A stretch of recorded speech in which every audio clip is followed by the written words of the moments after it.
Welcome back. We are moments away from hearing from Peel Regional Police Chief Jennifer Evans, as well as Mississauga Mayor Bronnie Crombie, to update this investigation at this restaurant explosion. Let's get right to our Tammy Sutherland, who is standing by in the meantime. Tammy. That's right, Melanie. So the mayor and the chief of police here in Peel, Jennifer Evans, they are here right now. They're waiting to speak to the media as everyone is getting set up. Media waiting for this update here in connection to the bombing and the explosion that happened here at the Bombay Bale restaurant last night at about 10:30. Now, what we're looking for, of course, in terms of updates, we do know already this morning that in terms of the 15 people who were injured, good news there that the 3 people who were initially in critical condition have now been upgraded to stable, and the other 12 people who were injured suffered minor injuries, more shrapnel-related injuries. But we're also looking for updates when it comes to the suspects who are involved. They were caught on camera walking into the restaurant last night just after 10:30 with something in their hands. Again, it's believed to be an improvised explosive device that was set off inside of the very busy restaurant at the time. So we're looking for more information on those suspects and whether or not there are better camera images of them. Right now, one image has been put out by Peel Police. It does show them, but unfortunately they do have their baseball caps on as well as hooded sweaters with the hoods up as well. So you can't see very much detail about these suspects, but we're looking to see if there are any more pictures that are out there, especially on surveillance cameras, some of which cover this entire area, especially just up in the corner here. There is up in a residential area just north of the plaza where 2 other scenes have been cordoned off, and it is believed that they have run in that direction. Now, it looks like Peel Police are going to be starting this presser. We have Sergeant Matt Bertram, who is at the podium right now. Let's listen in. Good morning, everyone, and thank you for coming this morning. I regret that we are meeting under such terrible circumstances today. As some of you already know, an explosive device was set off late yesterday evening in a Mississauga restaurant while some members of our community were celebrating birthdays. I have been advised that 15 people were injured and taken to 3 different hospitals. 3 of those people were originally listed in critical condition and have now been upgraded to stable condition. Our thoughts and our prayers go out to the victims and to their families. We know this is an extremely difficult time for them. I want to assure everyone that every police resource is being used right now to locate the people responsible for this horrendous act. Now, I'm going to share with you some of the details about the incident itself. On Monday, May 24th at approximately 10:30 p.m., Peel Regional Police received a call for an explosion at a restaurant located on Hurontario Street and Eglinton Avenue in the city of Mississauga. 3 people were taken to the Toronto Trauma Centre, where they remain in stable condition.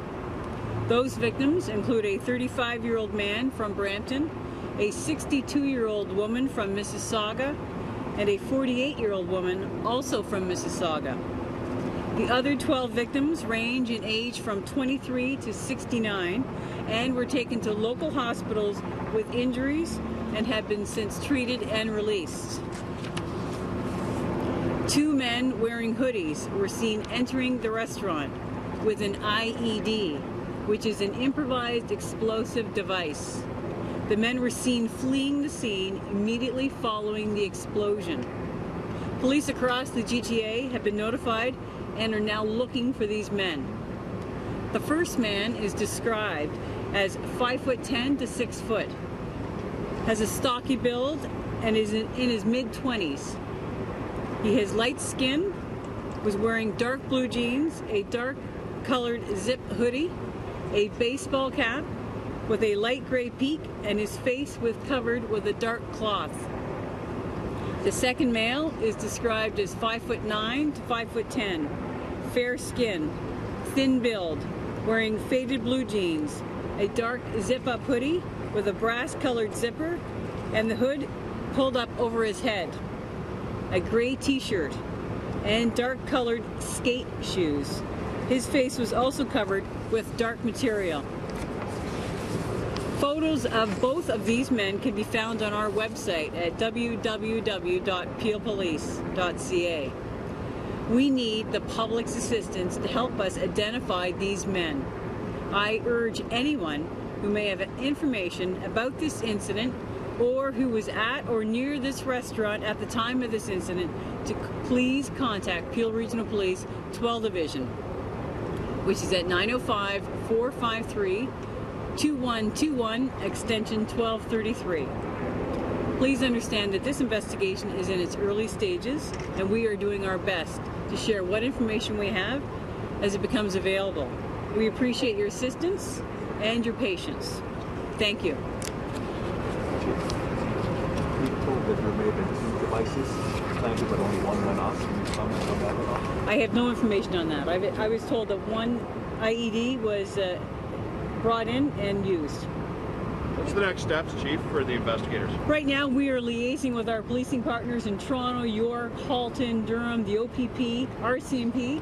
We've got intelligence teams working behind the scenes as well, and we are gathering information. We're speaking to witnesses and we're speaking to victims. Can you tell us about the other scene? There were 2 other areas that were going off just north of here. Can you tell us about that? We have received information that the 2 culprits may have fled to that area, so we're cordoning off as much area as possible just to protect any evidence. Any other surveillance pictures that you're coming up with at all that may help? Right now, we've released the 2 pictures of the 2 people, and we're looking for any evidence, any cameras, any of the citizens who may have been driving at the time who've got dash cams. We're looking to get that information from the citizens as well. Chief, why aren't there any officer in there right now? What's going on right now? We've already cleared the scene. The restaurant has been cleared to make sure there's no other explosive devices in there. Okay.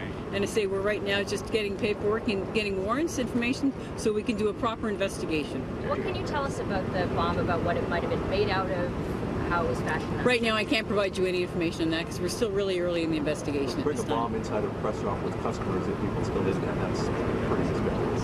It's horrendous. Chief, was this spent much time in there from the time that they entered to the time that the device went off?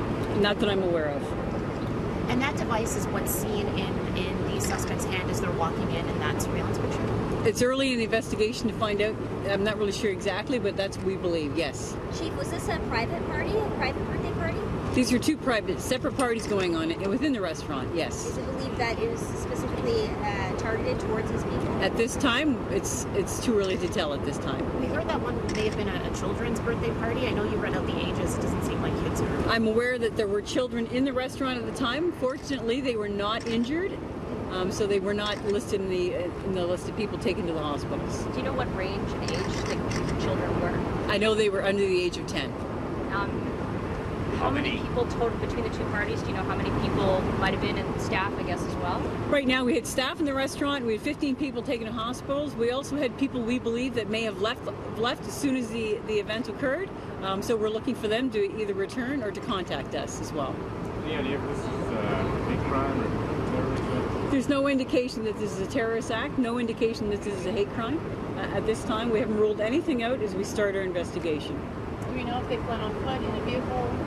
At this time, we believe they fled on a vehicle, but that's all the information we have.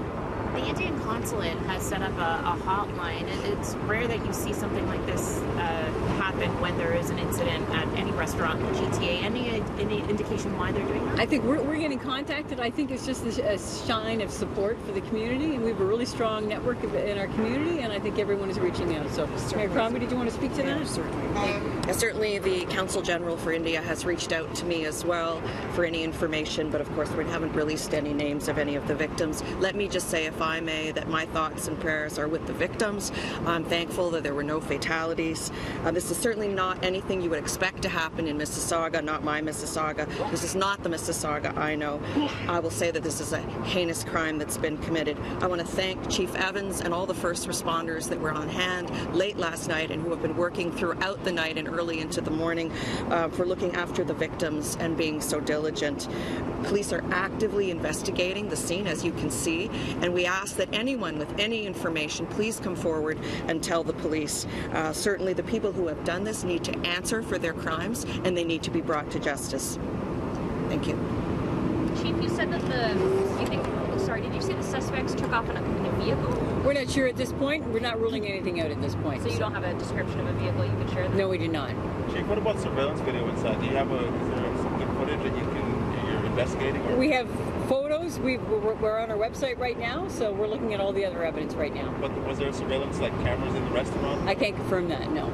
Can you describe the interior of the restaurant now? Have you been inside? Or? No, I have not been inside. As soon as we cleared the scene to make sure there was no other victims in there, it's been locked down, so I have not been inside.